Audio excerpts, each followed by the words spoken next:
Thank you for joining me today, and thank you for joining me over the last 12 months. This is the big one, it's Whisky of the Year. So no time to waste, let's get straight into those honourable mentions. So these are all whiskies that are things that kind of made my shortlist for Whisky of the Year, and also other spirits that have caught my attention that I've really enjoyed over the last year. And you might have spotted that there's something over there on the table, and this is part of my current Clarin collection. Because the first thing on my list of honourable mentions is rum and Clarin in general. I think that right now is an incredibly exciting time to be a rum drinker. I'd also really like to thank Velia in particular for bringing lots and lots of really high quality, previously unheard of in a lot of cases, rums and Clarins to market, bringing them to our attention and making them available for us. I actually find that the Clarins that we can get now particularly exciting, and I kind of think of it as getting to discover Islay whiskey all over again. It's that same level of strangeness and excitement and curiosity, and just finding something completely strange in a really good way that you've never experienced before.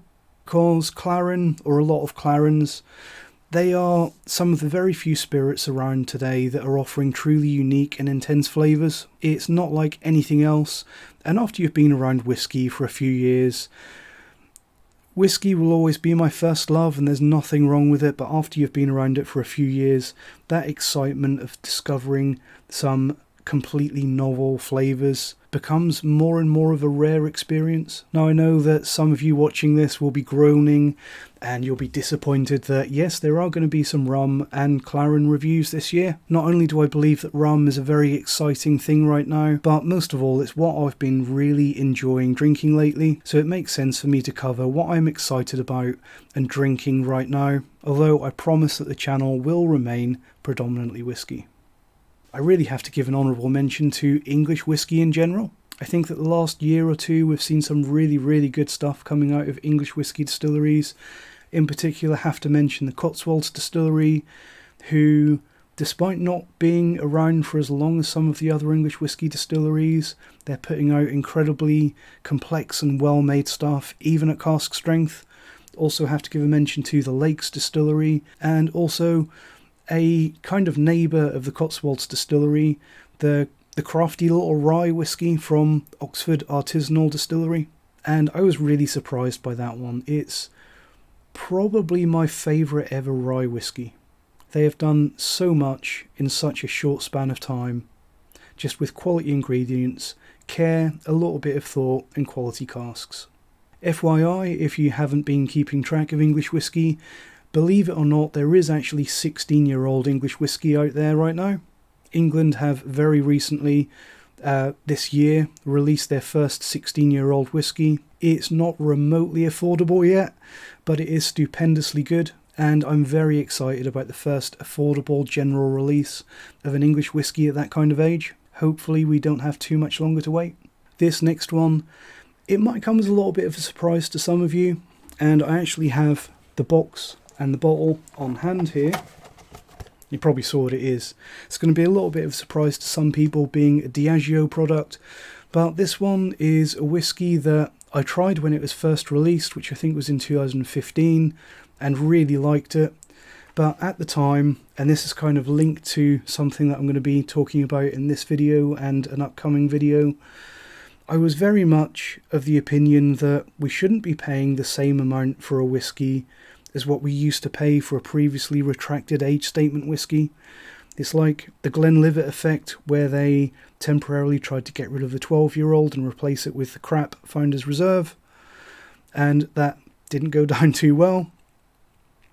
And at the time when Lagavulin first released this, it was in commemoration of the 200th anniversary of the distillery, and they came out with this better presented 48% ABV 8-year-old version, and I tried it, really liked it, but kind of ignored it for quite a few years and went back to grumbling about the 16-year-old being too weak, not having the intensity that an Islay whiskey should have. and kind of hoping that one day they would up the ABV on that one. Being Diageo, still waiting. But this one here, I've given it another try, and a little bit of a spoiler, I think that it's more or less as good as that first inaugural release. So yeah, Lagavulin 8, I've had enormous value and enjoyment out of this whiskey over the last few months, and I'm about to buy another bottle because it's that good and it's fairly priced. A great reminder that Diageo owns many iconic and incredible distilleries, and that for all that we say about Diageo, and they deserve a lot of it, the problem with Diageo rests with policy and marketing and pricing that comes down from the top, and not with the people tending stills and rolling casks. In my opinion, this is probably the best of the current Lagavulin core range. It's fairly well presented at 48% ABV, very fairly priced, especially if you find it on offer in the supermarkets, and I really, really like it. Review coming soon.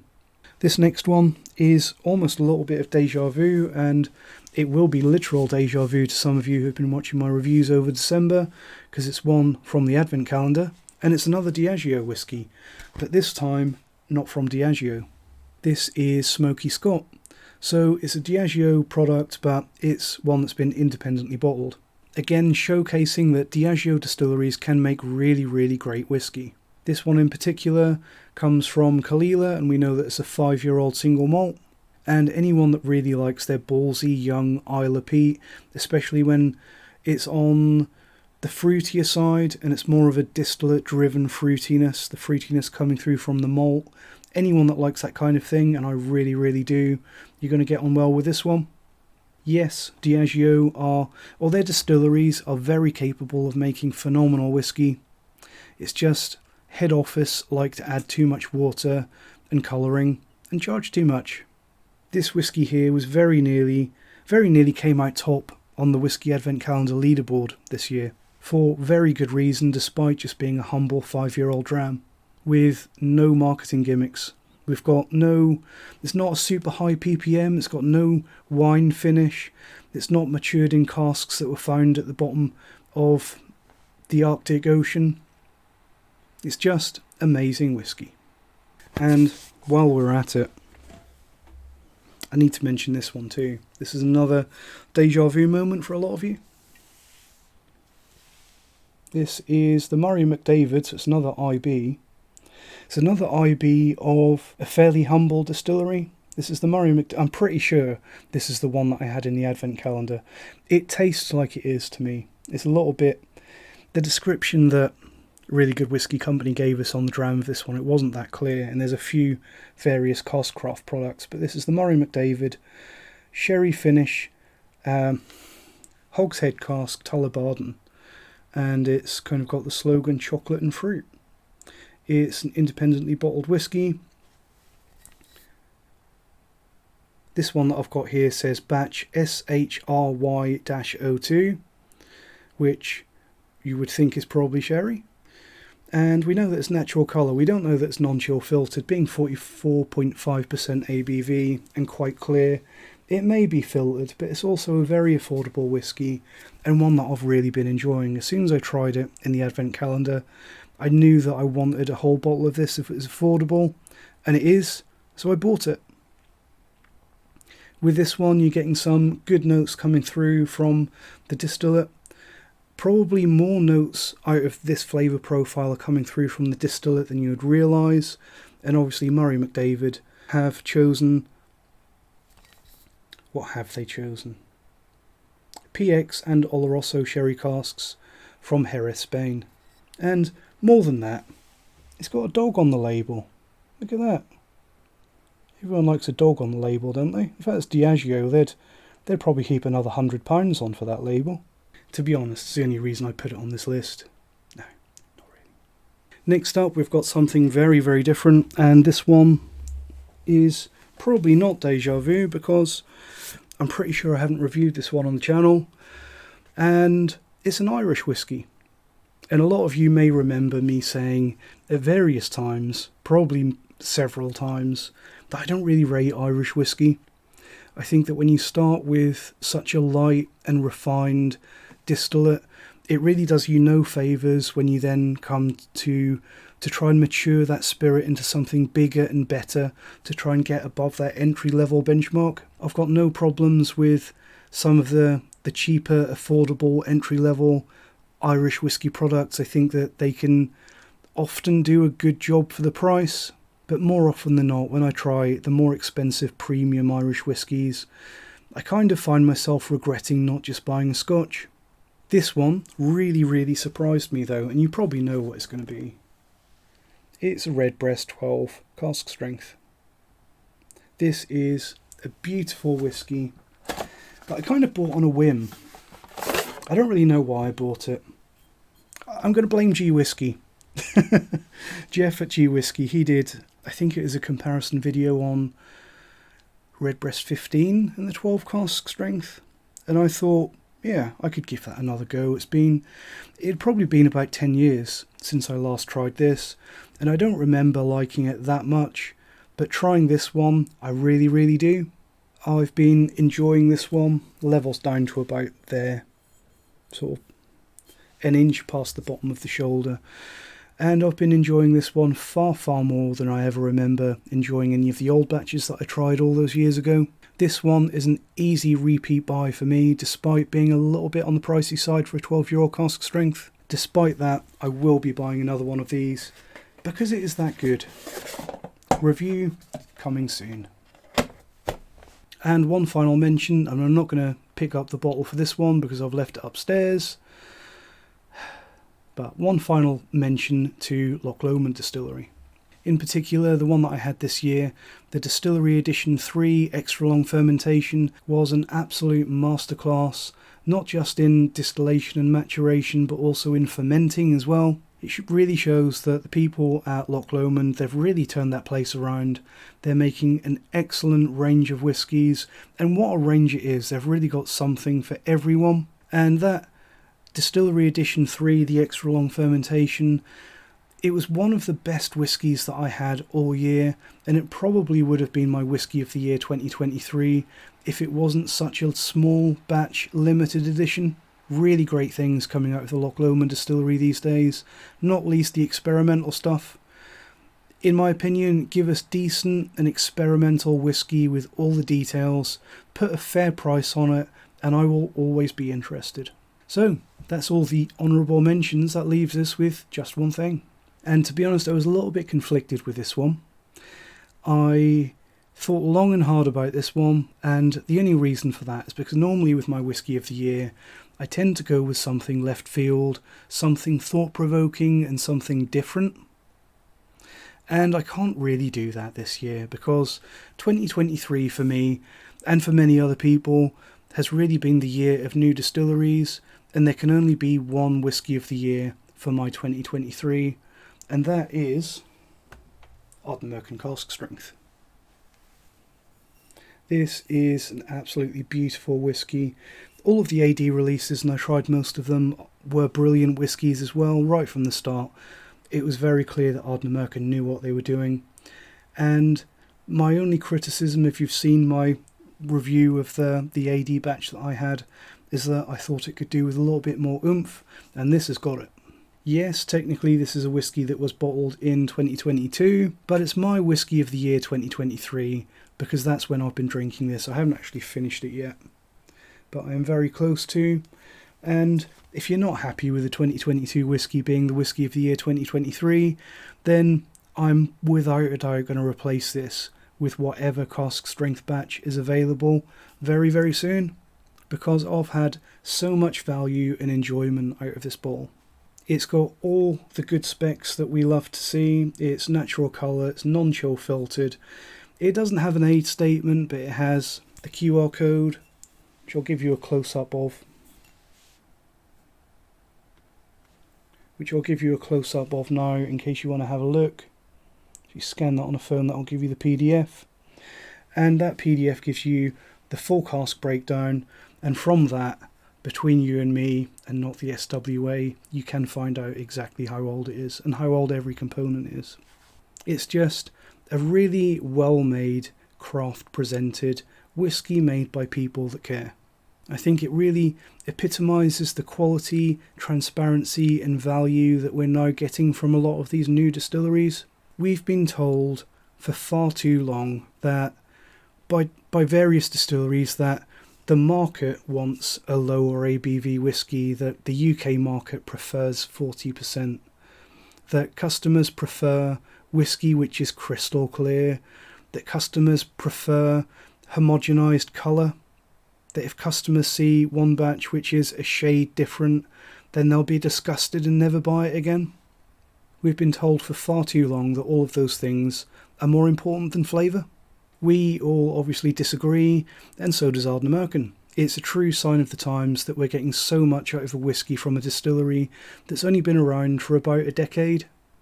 And it's fairly affordable. And at the moment, it's reasonably available. But kind of a take-home message from me about this is we need to stop doing this thing where we find a new distillery and we put it on a pedestal. It happened with Springbank, and look what happened. People kind of started to do it with Ben Romack, but it never quite happened. It's definitely happened in the past with distilleries like Macallan, and you could probably argue that it happened in a similar way and had similar negative consequences for Glendronach. Nothing good ever comes of putting a distillery or a person on a pedestal in such a way.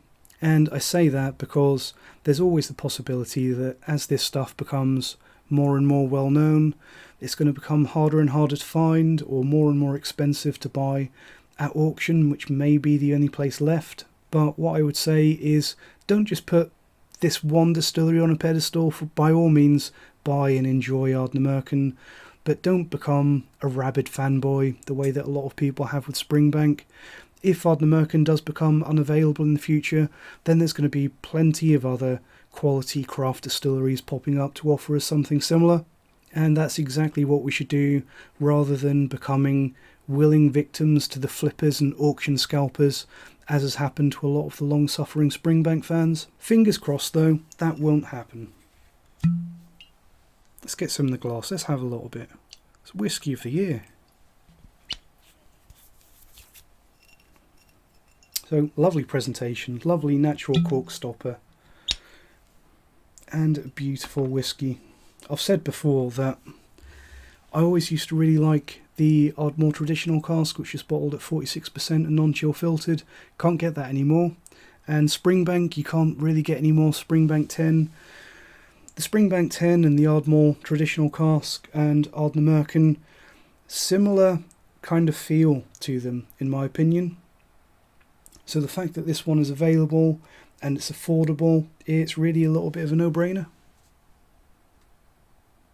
So on the nose, lots of maltiness, strong malted barley notes, a little bit of chocolate, coastal lemons,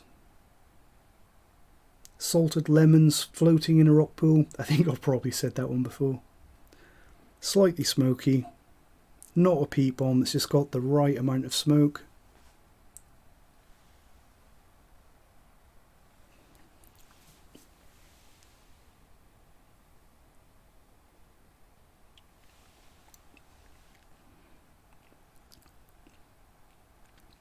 Malty, slightly bready, good salinity, lovely fruity malty notes coming out, and really excellent mouthfeel.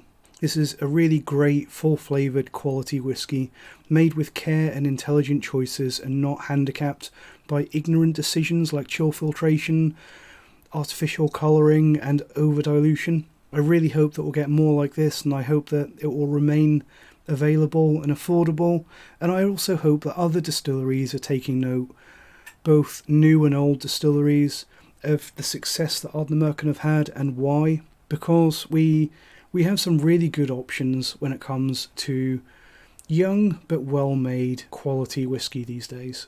Thanks for watching. Let me know what you think about this one. I did also have this one back here. This is not my Whisky of the Year 2023, but I think it is a 2023 release. So, could have easily been that one, but my preference, as you all know, is the Bourbon Matured 0222. My Whisky of the Year. Let me know what you think, if you agree, disagree, indifferent. don't care, just want to see something talked about other than Ardnamurchan, I know how you feel. I think it's a really good one though. And a sign of good things to come. Thanks for watching, and cheers.